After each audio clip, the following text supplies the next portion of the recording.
My mom's storage room is only 70 square feet, said my eldest son and his wife, who had suggested we all live together. Turns out the home renovation was a scheme to kick me out. After showing me around the renovated house, they finally dropped the bomb. I have a way to wipe the smug smiles off their faces, and now's the time to use it. My name is Sarah, and I'm 60 years old. I lost my husband to cancer 3 years ago and now live alone. All my children are independent, and I'm the only one living in this old house. My eldest son and his wife have been suggesting a renovation, but I've been hesitant because of the memories attached to this home. All my children have their own families and live nearby. In the end, none of them left our hometown. I'm blessed with grandchildren and feel proud of my life. The only concern I have is my eldest son's wife, Jessica. I found her difficult to deal with ever since my son John introduced her as his fiancée. She's outspoken, which sounds good, but she often puts herself first, making me wonder why John chose her. John used to be a quiet guy, but he's changed since he started dating Jessica. Their wedding was all about fulfilling Jessica's wishes. I had advised them to balance their seating arrangements, but it was all about Jessica's friends, which was unsettling. On the day, Jessica's parents intervened, but if they hadn't, John would have been sidelined. When I asked John about it, he said, "I left the seating to Jessica." "You can't leave everything to others," I advised, especially since they were about to become a married couple. I did give advice, but I felt it was only a matter of time before Jessica took control. Initially, John had offered to live with us, concerned about our aging. We were thrilled, but Jessica opposed it, saying, "I absolutely don't want to live together as newlyweds." Apparently, they had discussed it before getting married, but Jessica changed her mind at the last minute. Forcing a living situation with a reluctant bride could lead to mother-in-law and daughter-in-law issues, and we decided to give up on living together for now. My daughter Emily is also very wary of Jessica. Emily told me she had heard rumors about Jessica's flashy lifestyle during their student days. Jessica is indeed a striking beauty who lights up any room. I laughed off Emily's concerns, thinking they were just rumors born out of jealousy.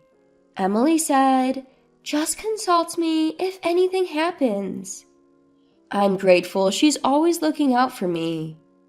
2 years after my husband passed away, John and his wife made a proposal to me.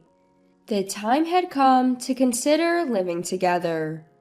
The apartment where John and his wife were living was becoming cramped with the arrival of their child.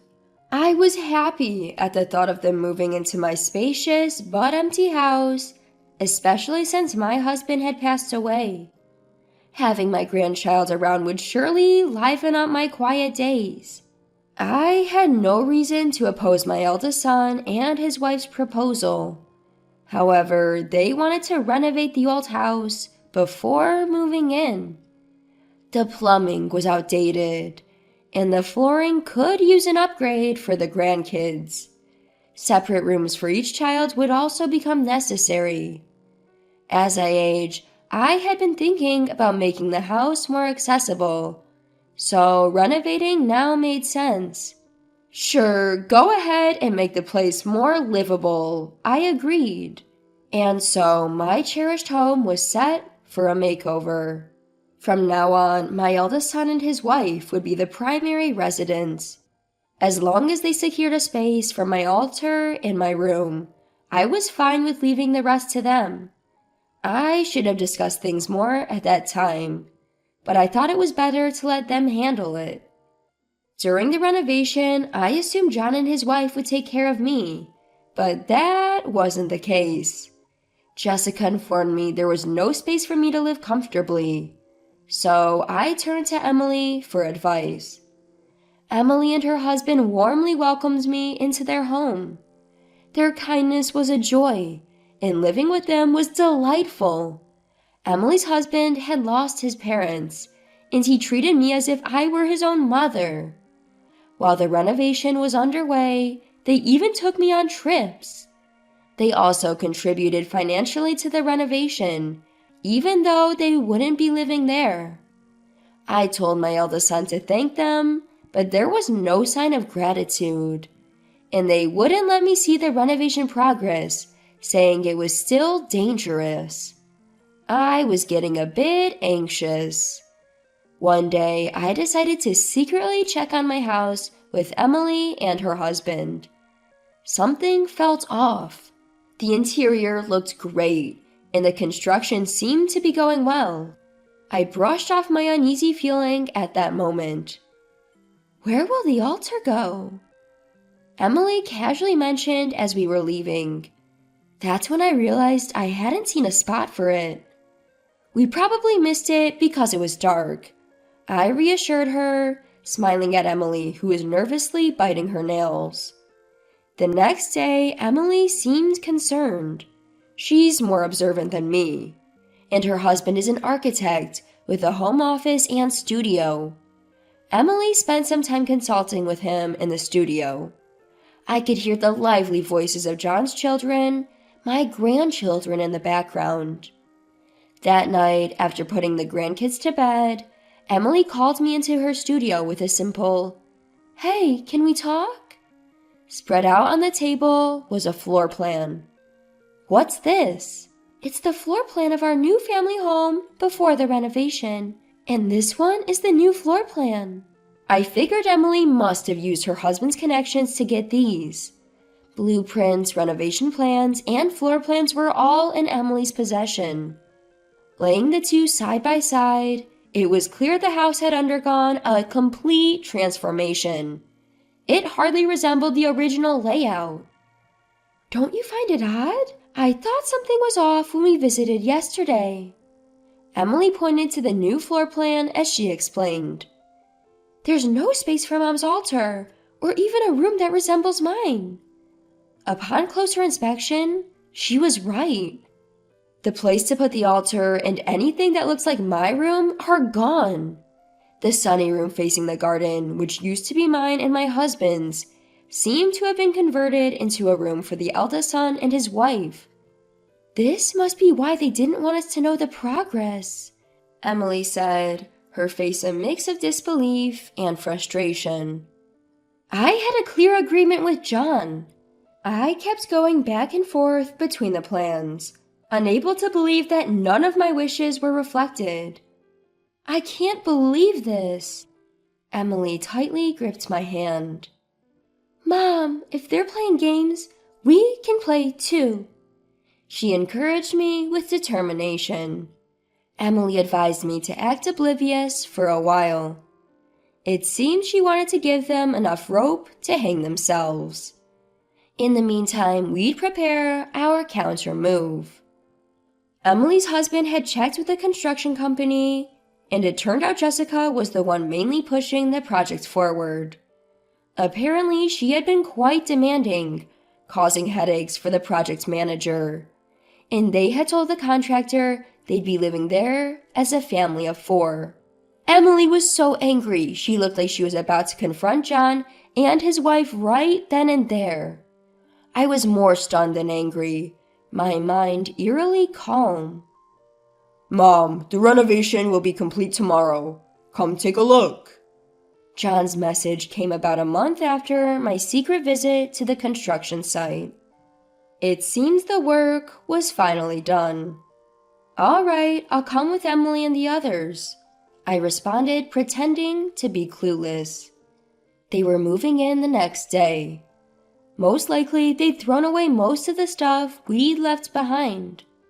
I was just grateful Emily had moved my late husband's keepsakes. The next day, Emily, her husband, and I went to our old home. The exterior hadn't changed much, but it looks like they'd repainted the walls. As we entered the gate, John and his wife came out to greet us. Jessica was smirking.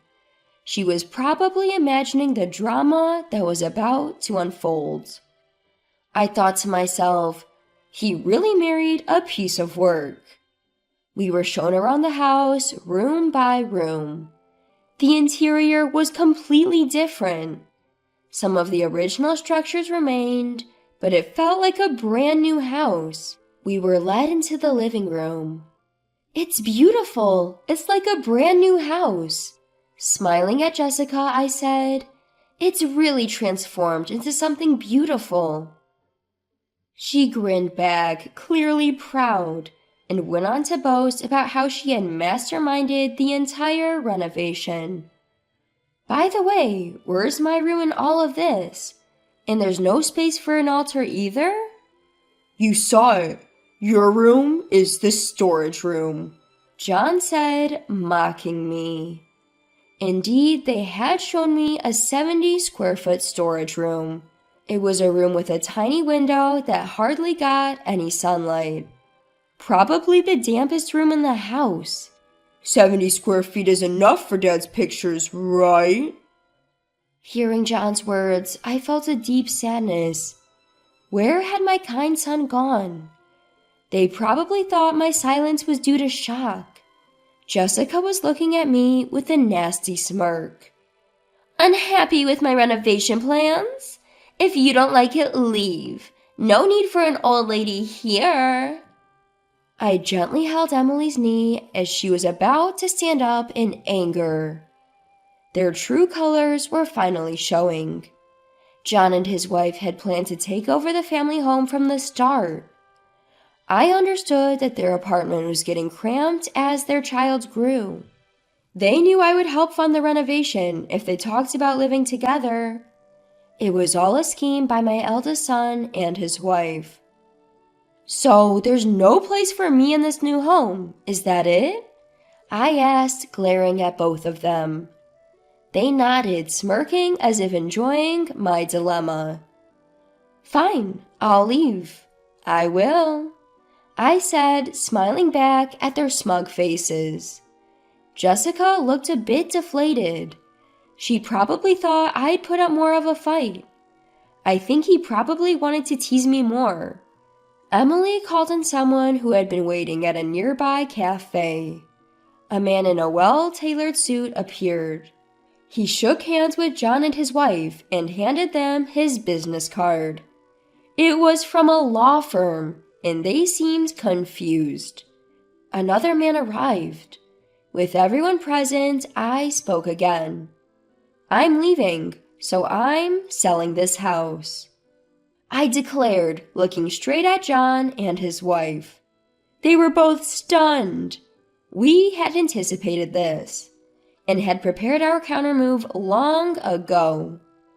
"What are you talking about? You're the one leaving. We renovated this place." Jessica started yelling, her face turning red. Ignoring her, I signed the final sale contract. This finalized the sale. Jessica's face changed when she noticed. "Wait, are you even capable of making sound decisions? Your signature has no—" She stopped yelling midway. Suddenly, the color drained from John and his wife's faces. They seemed to have realized a significant oversight. Mom, are you serious? John looked at me with questioning eyes. I nodded firmly.